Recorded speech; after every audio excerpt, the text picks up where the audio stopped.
Bonjour, samedi 25 janvier, les planètes nous réservent une journée pleine de contrastes, mais aussi d'opportunités pour grandir et apprendre. La Lune en Sagittaire nous pousse à voir grand et à exprimer nos opinions, mais son opposition avec Jupiter pourra amplifier les tensions. Si vous avez quelque chose à dire, prenez une grande respiration et dites-le avec sagesse et respect. Surtout qu'un carré entre la Lune et Saturne pourrait peser sur notre énergie. Si vous ne vous sentez pas bien, si vous vous sentez frustré par vos obligations, pas de panique. C'est des énergies qui passeront vite, la journée s'éclaircira rapidement. En fait, la clé sur cette journée sera l'équilibre. Nous serons à la veille d'un trigone Vénus-Mars, alors prenez le temps d'écouter, d'observer, de vous recentrer avant de vous engager dans des projets ou des discussions importantes. Pour ce qui est de l'amour, le trigone Vénus-Mars dans les horoscopes, je vous en ai déjà beaucoup parlé.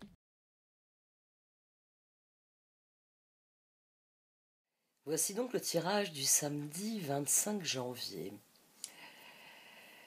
Nous avons une lune en Sagittaire qui a été sextile à Pluton et au Soleil, mais là, sur la journée de samedi, elle sera en opposition avec Jupiter rétrograde et en carré avec Saturne. Ce qui explique sans doute qu'on démarre très fort, avec un roi d'épée et un 10 de pentacle,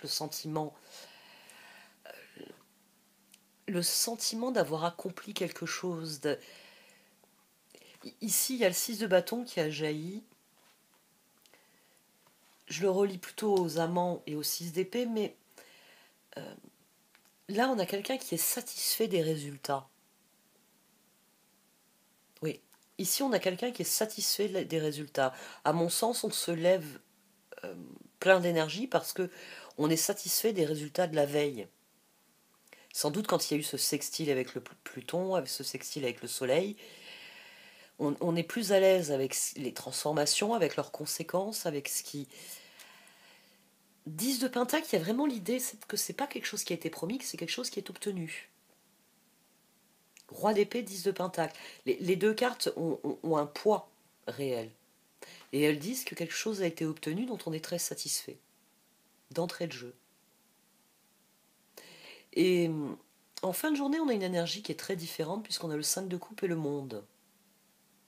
Donc des regrets qui prennent fin. Donc là encore, quelque chose qui s'accomplit, qui se termine. Et j'ai envie de dire là encore qui se termine bien. Parce qu'à chaque fois, ça nous emmène vers le 7 de bâton. Dans le 7 de bâton, on réaffirme ce en quoi on croit, on prend les rênes, bien décidé à aller là où on veut aller. Il y a une très belle énergie dans un 7 de bâton.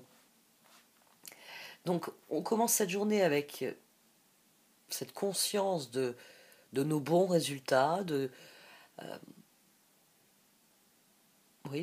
10 de pentacle qui nous est acquis, et on la termine en ayant fait une croix sur les regrets, en ayant fermé la porte sur les regrets.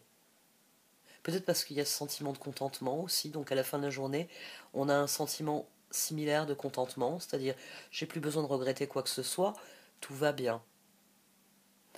Tout va bien et on a la position centrale. La position centrale, on a le fou et les amants. Un nouveau départ dans les relations, dans la relation. J'ai tendance à voir les amants plutôt au pluriel, puisque comme je vous le dis souvent, c'est une carte qui, quand elle n'est pas tirée de manière individuelle, a vraiment le sens de toute relation qui est significative dans notre vie, dans laquelle il y a de la loyauté, il y a de la confiance, il y a de l'amour qui circule, quelle que soit sa tonalité. C'est-à-dire je te donne des choses, tu m'en donnes en retour, et nous grandissons ensemble au sein d'une spirale ascendante, parce que nous sommes deux individus appelés à collaborer ensemble. C'est une très très belle énergie. Et qui plus est, on a l'air frais et l'initiation.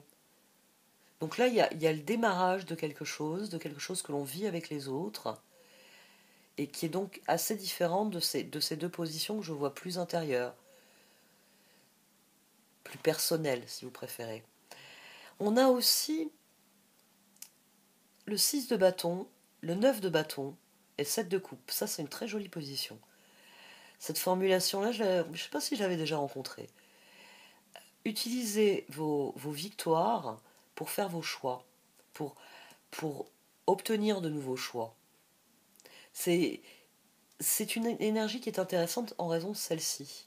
Le roi d'épée est conscient du 10 de pentacle, il est conscient qu'il a atteint une forme de récolte, qu'il a donc de nouvelles ressources, il a atteint son but et de nouvelles ressources. C'est quelqu'un de très pragmatique. Ici, ça vous dit de mettre vos victoires, de les utiliser comme levier dans vos choix. Ce qui sous-entend, on a un page d'épée ici, ce qui sous-entend eh bien de privilégier les scénarios où vous êtes gagnant, parce que parfois face à un choix, on a déjà fait un choix similaire et on sait que ça me réussit pas, ça va me réussir mieux. C'est parfois comme ça qu'on fait le choix, parce qu'on sait qu'il y a des choses qui ne nous réussissent pas, donc je sais où il y a des regrets, où il y a des victoires, je vais plutôt opter pour la victoire. Hein. Et là, on a quelque chose d'autre intéressant, parce qu'on a le 6 d'épée qui démarre, après on a le pendu, et le roi de bâton. On a quelqu'un ici qui n'ose pas quitter la position qui est la sienne, qui n'ose pas aller de l'avant. Et là, ça nous renvoie, autant ce 6 de bâton, il me semble renvoyer au 10 de pentacle, autant ici, le 6 d'épée, à mon sens, renvoie aux amants. C'est on a quelqu'un qui n'ose pas prendre un nouveau départ dans les relations parce que c'est trop risqué, parce que le page d'épée en lui crie « Ouh là là, là là, fais pas ton page de couple là, hein.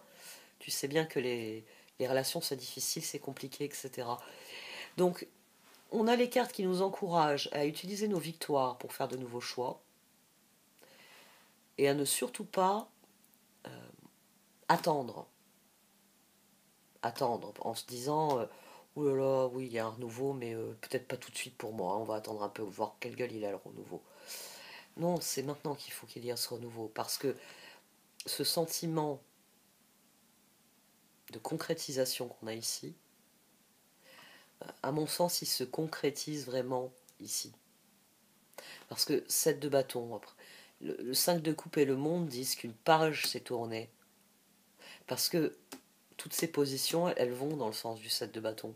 On a quelqu'un ici qui croit en ce qu'il est parce qu'il il a déjà eu des récompenses pour ça. Et il peut en disposer à sa guise.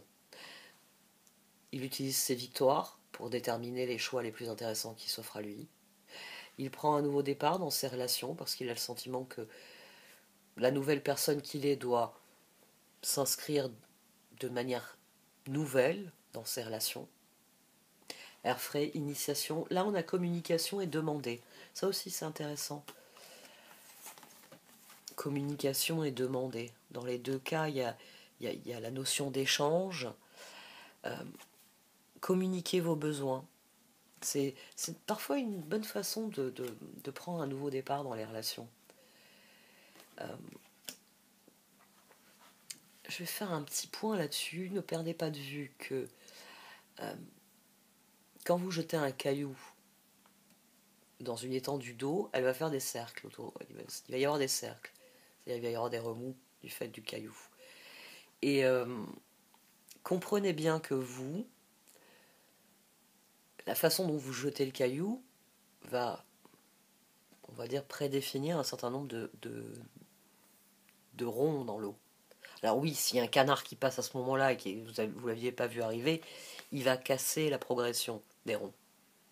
Donc on n'est pas à l'abri de quelque chose d'inattendu. Mais quand on jette la pierre, on a une idée assez précise de l'effet qu'elle va donner en faisant plouf. Donc, soyez bien conscient que si vous avez changé, à partir du moment où vous vous mettez à vous positionner différemment, les ronds dans l'eau, donc les ronds dans votre vie, dans l'univers, vont changer. C'est toujours, dans les nouveaux départs, c'est là qu'on vous dit de poser bien des limites, de bien définir ce que vous aimez, ce que vous n'aimez pas, d'être bien clair, bien honnête avec l'autre. Demain, il y a une très très belle énergie pour communiquer ses besoins, pour initier de nouvelles façons de discuter avec l'autre, pour initier peut-être aussi une nouvelle façon de demander des choses à la vie comme aux autres. Et l'ennemi de tout, ce sera l'immobilisme. Ce sera la tentation de se dire, oulala, je vais continuer à naviguer sur l'eau, mais je jette pas de cailloux, moi. Je veux pas faire de rond dans l'eau, je veux pas avoir de changement. Parce que j'ai utilisé cette image pour que vous compreniez bien que la surface de l'eau change et donc les opportunités vont changer aussi. Un bon bol d'air frais, c'est de ça qu'il est question finalement.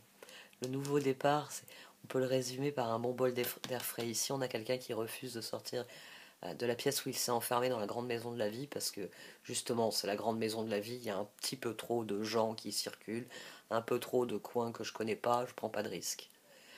Donc faites attention à cette tentation, surtout que Jupiter est rétrograde, il est en opposition avec la Lune, donc on aura vraiment le sentiment d'être contrecarré dans nos envies, dans nos projets. Le carré avec Saturne peut nous rappeler à l'ordre. C'est sans doute pour ça aussi que les leviers, j'ai envie de dire, de réflexion, soyez bien conscient des choix que vous faites. Parce qu'il y a une conscience des choix avec le 9 de bâton ici au centre. Le 9 nous renvoie à l'ermite et au soleil. Donc cette carte, elle fait bien le balancier entre les victoires, les opportunités. Il faut choisir en conscience. Parce que si vous faites les choses de la bonne manière, Saturne ne vous embêtera pas. Même quand il est carré, il ne vous embêtera pas. Mais il faut les faire de la bonne manière. Peut-être aussi soigner sa communication. Il y a des façons de dire les choses. Il y a des façons de demander les choses. Oui, j'aurais pu prendre cet exemple-là. Prendre un nouveau départ dans la relation, c'est changer votre façon de demander des choses aux autres. Parce que si vous changez votre façon d'aborder les gens, la façon de vous adresser à eux et de formuler vos demandes, vous aurez peut-être plus de résultats positifs. Et forcément, c'est un nouveau départ. Plus de regrets. Cette fois, ça n'a pas fini en dispute quand je lui ai demandé de débarrasser la table. Voilà. Bon, j'arrête là. Air frais. Votre cœur a besoin de se rafraîchir, de s'oxygéner parmi les plantes, l'herbe, les fleurs et les arbres. Passez un moment dehors aujourd'hui, aussi près que possible de notre mère nature. Ouvrez également les rideaux et les fenêtres de votre maison. Bon, espérons qu'il fera beau parce que j'ai du mal à ouvrir plus que les 10 minutes réglementaires en ce qui me concerne. Il commence à faire vraiment froid. On a le froid de neige certains jours. À Nice, on n'a pas eu de neige depuis longtemps, mais les montagnes, elles se sont bien couvertes. Bon, j'arrête là. Merci de m'avoir écouté. Vous pouvez liker, commenter, partager cette vidéo. Au revoir.